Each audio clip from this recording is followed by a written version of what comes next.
Hey everyone,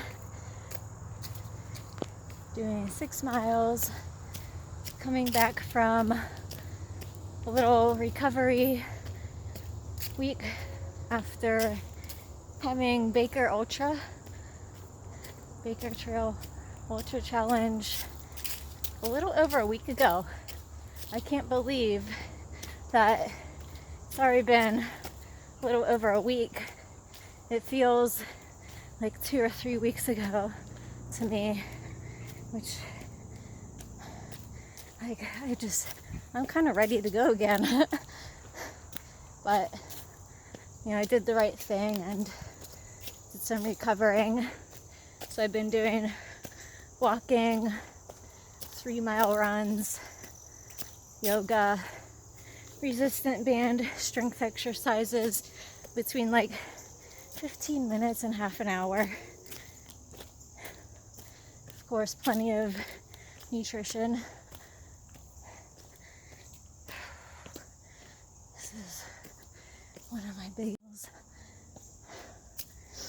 It's supposed to be easy effort today, so I'm hiking it. I did run part way up.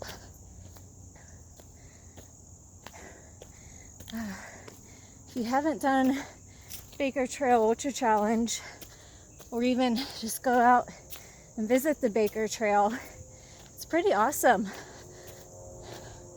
So the race, they have relay options and 50-mile options, and Baker Trail is a pretty long trail.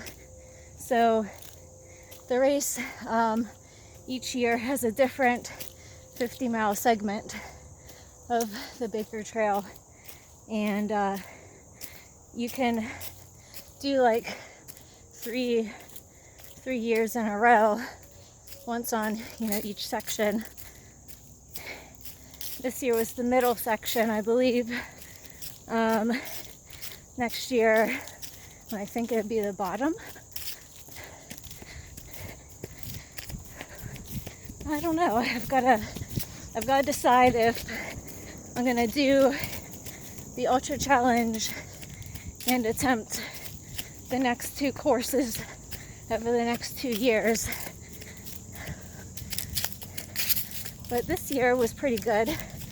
My husband and I ran it together, and we just wanted to enjoy it and finish.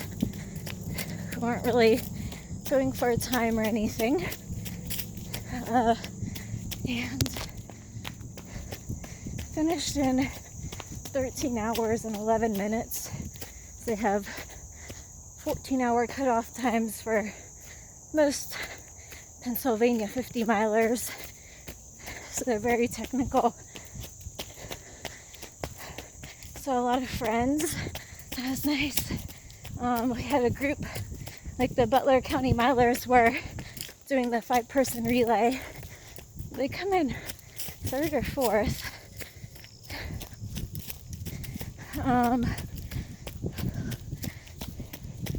So the weather, it started out really nice.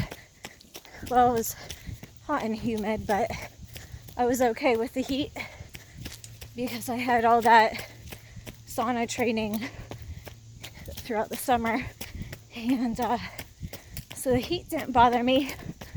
It was humid and it was affecting a lot of people. And then over 30 miles into the race, we had thunderstorms come through, and it'd be crazy because we'd be running on a section of the trail. Now the trail, it's like 30 miles of road and single track mixed in, and the one section of single track is very technical. If you're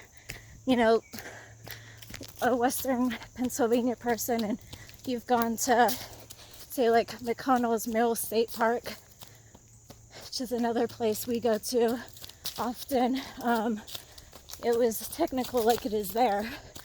So pace was pretty slow. But yeah, so the weather, we'd be like going on a section and it's sunny and you could hear thunder off in the distance. We heard this thunder for, I don't know, like an hour. It was so bizarre, and I kind of became accustomed to hearing the thunder. And like, of course you're under the trees, so you can't see what the sky looks like, but you know, when you come out from the trail, then you can see. And yeah, it was starting to get gray. Eventually the storms did reach us, or we reached them, and they were severe. I kind of was a little scared. We came into one aid station. Our friend Sean from Butler County Milers was there, and he's talking to us, and I'm like, all right, we've got to get out of here because there's lightning like 2 miles down the road, and it's starting to get real windy, and the aid station was starting to batten down the hatches. I told Steve, I'm like, dude, we gotta stop talking, get going. Next aid station was 4 miles down the road, or 5 or something, not very far. But we had 2 storms. We had one that was ahead and to the left, and then one that was far right of us, and both were producing lightning. So we got going, and it starts pouring, of course, once we made a turn. We're going down like a country road. We had some tree coverage. Eventually came up a hill and out through another road that was cutting through a cornfield. That was actually pretty cool. But it's also kind of like, yeah, we're running through a cornfield and there's lightning. But it was fun. And I think the weather got a lot of people this year. And the one technical part of the trail had a really muddy spot. It's like a steep drop off. So I think people were struggling with the mud too.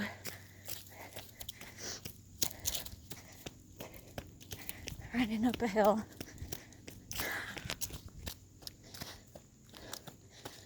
26 people DNF'd. There was 80 something that started the race.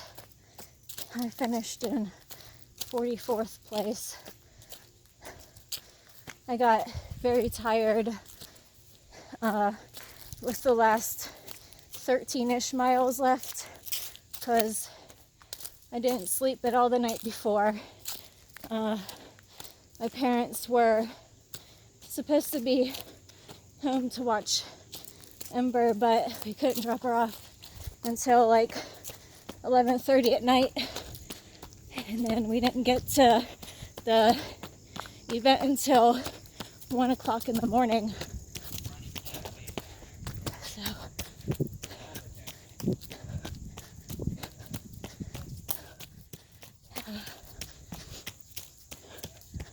and then it's weird. It's like random people just standing in the woods. So then, yes, I was really tired and disappointed with that outcome of the race because, like Steven says, my husband, I was really on the struggle bus.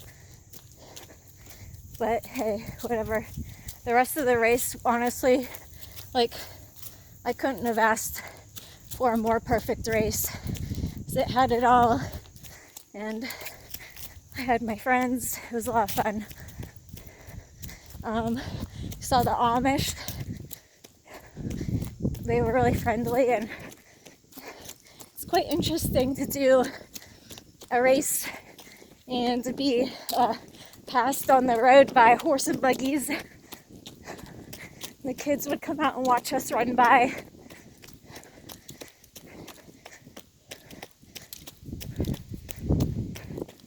I wondered what they thought of us.